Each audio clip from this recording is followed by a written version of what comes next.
سر سید احمد خان کی یوم پیدائش یعنی 17 اکتوبر کے موقع پر دلی اسٹیٹ حج committee staff welfare and charitable trust کی طرف سے ایوان غالب میں ایک کارکرم کا آیوجن کیا گیا ہے۔ کارکرم میں مکھیہ وکتا کے روپ میں پدم شری پروفیسر اختر الواسع نے شرکت کی، جبکہ کارکرم میں مکھیہ اتھی کے روپ میں دلی اسٹیٹ حج کمیٹی کی چیئرپرسن کوثر جہاں شامل رہیں۔ اس موقع پر یہاں سر سید احمد خان کو خراج عقیدت ہر کسی نے اپنے اپنے انداز میں پیش کیا۔ کہ اس مرد دانا نے اس بات کا احساس بہت پہلے کر لیا تھا کہ لال قلعہ جو ہے اپنی حیثیت، اہمیت اور مانویت کھوتا جا رہا ہے اور گرتی ہوئی دیوار کے سائے میں عقل مند نہیں بیٹھا۔ اس لیے انہوں نے انگریزوں کی حکومت ملازمت کی، انگریزوں کا ساتھ دیا۔ اس کے باوجود میں ان کا کیوں معتقد ہوں اور آپ کیوں ان کے معتقد بنے، اس بات کو سمجھنے کی ضرورت ہے۔ اور اس سے یہ پتہ چلا کہ سر سید اپنے رویے اور اپنے برتاؤ میں پرخلوص تھے، ان کا مقصد ذاتی غرض یا خواہش نہیں تھی۔ سر سید کے بہت سی تعبیرات، بہت سی جو تشریحات ہیں ان سے ہمیں اتفاق نہیں ہے اور امت اتفاق نہیں کرتی ہے۔ اس کے باوجود میں سر سید کا حامی ہوں۔ ہندوستان جس مسلکی اناد اور فساد کا شکار ہے ہم سب اسے جانتے ہیں، اس میں کوئی چھپانے کی بات نہیں، لیکن علی گڑھ وہ جگہ ہے کہ جہاں ایک ہی مسجد میں شیعہ اور سنی دونوں نمازیں پڑھتے ہیں اور دونوں کی نمازوں کا اہتمام۔ یہ مرد سے ان کو بھجوایا بلکہ ملکہ وکٹوریہ تک بھجوایا، اور تاریخ اس بات کی گواہ ہے، ہمارے لوگوں کو پتہ ہو یا نہ پتہ ہو، کہ اس کتاب کے ملکہ برطانیہ کے پاس پہنچنے کے بعد ہی جو ایسٹ انڈیا کمپنی ہے اس سے حکومت کی باگڈور چھین لی گئی اور باقاعدہ ملکہ نے اپنے ہاتھ میں اسے لیا کہ فروغ کے لیے کچھ نہ کچھ کام کریں گے، اپنے بچوں کو اور خاص طور سے اپنی بیٹیوں کو بہتر سے بہتر اور اعلیٰ سے اعلیٰ تعلیم۔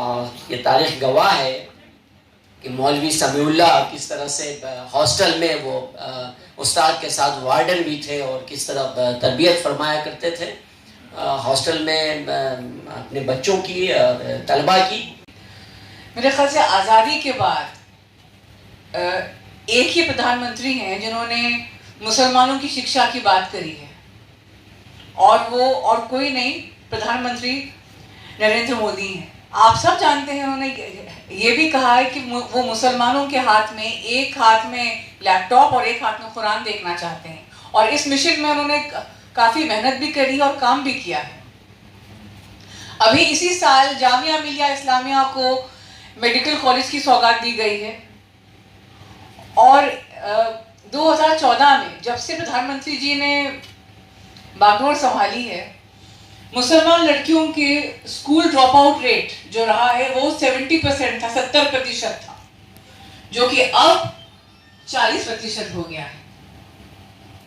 یہ کارکرم جو ہے دلی اسٹیٹ حج committee staff welfare charitable trust دوارا آیوجت کیا گیا ہے۔ یہ کارکرم دلی اسٹیٹ حج کمیٹی اور ویلفیئر ٹرسٹ ہے، اور شفیع دہلوی صاحب ہیں، ان کا بھی میں بہت شکریہ کروں گی۔ ان کولیبریشن ان کے ساتھ اس کا آیوجن کیا گیا ہے، اور اس کارکرم کا آیوجن ہم ایک بہت مہان شخصیت سر سید احمد خان صاحب کو یاد کرتے ہیں، ان کو سیلیبریٹ کرتے ہیں، اور ان کی جو دی ہوئی سیکھ ہے یا ان کا دکھایا ہوا راستہ ہے اس کو یاد کر کے، ان کے جو سدھانت ہے یا جو انہوں نے ہمیں باتیں بتائی، بس ان سب اچھی باتوں کو یاد کر رہے ہیں اور کوشش کر رہے ہیں کہ ان کو فالو کریں اور سماج جتنا ہو سکے بہتر ہو۔ بالکل میم، پردھان منتری نریندر مودی جی کی آپ نے ذکر کیا کہ انہوں نے بھی جو ہے مسلمانوں کی جو ایجوکیشن کی طرف جو ہے کنسنٹریٹ کیا ہے اور چیزیں آگے بڑھائی ہیں، وہ تھوڑا بتائیے۔ جی ہاں بالکل، اس میں تو کوئی وہ نہیں ہے۔ اگر آپ نے دیکھا ہوگا کہ یہ بہت چھوٹی سی بات ہے کہ جب سے 2014 سے لے کے اگر ہم تتھیہ اٹھا کے دیکھیں تو 70% was the drop out rate of Muslim girls from schools, جو کہ اب ہو گیا ہے 40%۔ یہ اپنے آپ میں آنکڑے بہت کچھ کہتے ہیں، اور महिलाओं की पढ़ाई और ख़ासकर मुसलमान बहनों के लिए और किसने सोचा? आदरणीय प्रधानमंत्री जी ने ही सोचा ना। आप देखिए इस बार जो है हज यात्रा पर करीब 4,314 बहनें बिना महरम के गई हैं। ये कोई छोटी बात नहीं है, ये तो मतलब मोदी सरकार के ही इसमें हुआ है। जामिया मिलिया इस्लामिया को अभी मेडिकल कॉलेज की सौगात दी गई है। जामिया मिलिया इस्लामिया हम सब जानते हैं कि एक मतलब मुसलमान इंस्टीट्यूट है। ऐसा है कि सरसैयद को याद करना हम सबका फर्ज है और ये हमारे ऊपर फर्ज, और दिल्ली वाले जो हैं उनको खास तौर पे इसका ख्याल रखना चाहिए कि 1857 के बाद जब मुसलमानों का इक़्तिदार सवाल पदीर हो गया था तो उनके उरूज के लिए जिस आदमी ने कोशिशें की और जिनको एक बुनियाद फराहम की वो सरसैयद, इसलिए सरसैयद को याद कर लिया। सरसैयद ने अलीगढ़ में एक ऐसा इदारा कायम किया जो आलमी इस्लाम में अपनी नौइयत का पहला इदारा है। जदीद तालीम को एक अहमियत दी गई। तो हमें आज इस सोचने की बात है सरसैयद के इंतकाल के 25 साल बाद कि क्या सरसैयद से हम आगे हैं या पीछे। मेरा ये ख्याल है कि हम सरसैयद के आगे तो क्या पीछे भी नहीं। दूसरी बात ये कि हमें ये भी सोचना चाहिए आज कि सरसैयद थे तो हम यहाँ हैं, सरसैयद न होते तो हम कहाँ। हम हर साल ये प्रोग्राम करते हैं सरसैयद की याद में, कभी वॉक फॉर एजुकेशन, कभी टॉक फॉर एजुकेशन करते हैं। और हमारा असल मकसद ये है कि जो सैयद अहमद खान ने जो ख्वाब देखा था तालीम का, वो यूनिवर्सिटी से जाके रुक गया था। ये यूनिवर्सिटी बन गई थी, उसके बाद पूरे मुल्क के मुसलमानों के लिए एक यूनिवर्सिटी काफ़ी नहीं है। तो हम लोगों ने निशाना बनाया कि हम कम से कम पूरे मुल्क में हर ज़िले में 2 स्कूल 1 कॉलेज खोलेंगे, क्योंकि जिनसे हमारा मुकाबला है वो तो स्कूलों की भरमार लिए बैठे हैं, वो तो एजुकेशन पे आगे तक जाके बैठे हुए हैं। सरसैयद ने जो ख्वाब देखा था उस वक्त उस ज़माने में, अंग्रेज़ों के ज़माने में उन्होंने तालीम की बात करी थी। क्यों करी थी? इसलिए कि उनको ये पता था कि सरकार के निज़ाम में शामिल होने के लिए तालीम बहुत ज़रूरी है। बिल्कुल, इसलिए हमने नारा दिया कि हर घर का एक ही सपना, हर दफ्तर में एक अफसर अपना, भारत सब जगह बोर्ड लगे हुए आपने देखे होंगे। तो हमने सरसैयद के मिशन को आगे बढ़ाने के लिए ये नारा दिया है। हमने बात कही है कि जब तक आप लोग तालीम हासिल नहीं करोगे, आप समाज के लिए कुछ नहीं कर सकते, अपने लिए कुछ नहीं कर सकते, देश के लिए कुछ नहीं कर सकते। इसलिए हमने तालीम को शुआर बनाकर, तालीम को मेयार बनाकर मिशन एजुकेशन के तहत ये बात को हमने शुरू किया है कि जब तक तालीम एक घर में निशाना बांध के तय नहीं होगी, माँ बाप को पता होगा मेरा बेटा क्या बनेगा, मैं उसे क्या बनाना चाहूँगा, और जो बच्चा पढ़ रहा है उसको ये पता होगा मैं क्या बनना चाहता हूँ। अब बचपन से निशाना तय करेगा तो वो स्ट्रिक्ट रहेगा, मजबूत रहेगा। और अगर खाली पढ़ता रहा तो जब तक पढ़ाए चाहे जब ड्रॉप आउट कर जाएगा, घर बैठ जाएगा या कुछ बाप का काम संभाल लेगा बस। और इल्म के बगैर कोई चीज़ हासिल नहीं होती। और अल्लाह ताला का हुक्म है कि हम जिससे खुश होते हैं उसको इल्म की दौलत से नवाज देते हैं। तो जिनके पास इल्म नहीं है वो ये समझ लें कि अल्लाह ताला उनसे खुश नहीं है। बिल्कुल।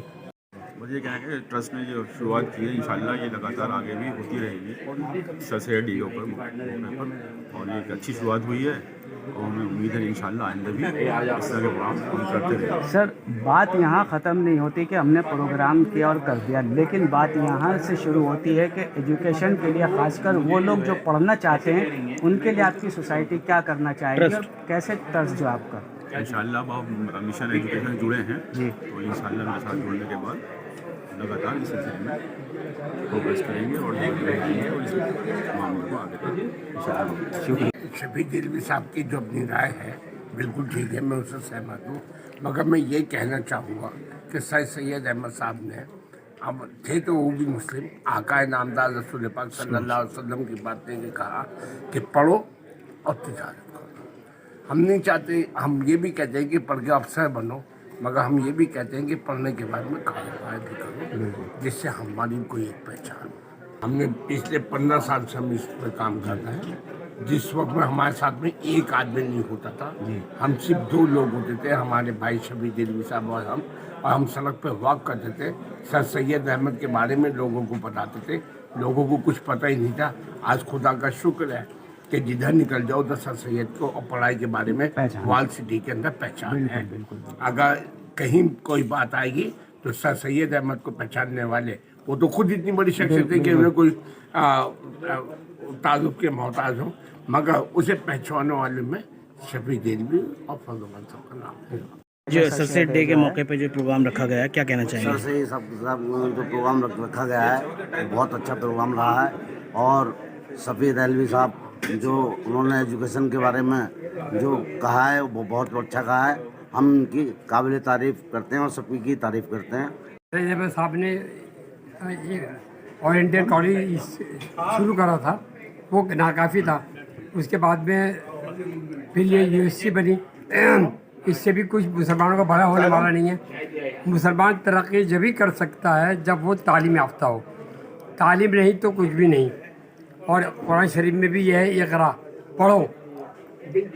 आपने फरमाया कि पढ़ो और तालीम हासिल करो। तालीम हासिल करोगे तभी तरक्की कर सकते हो।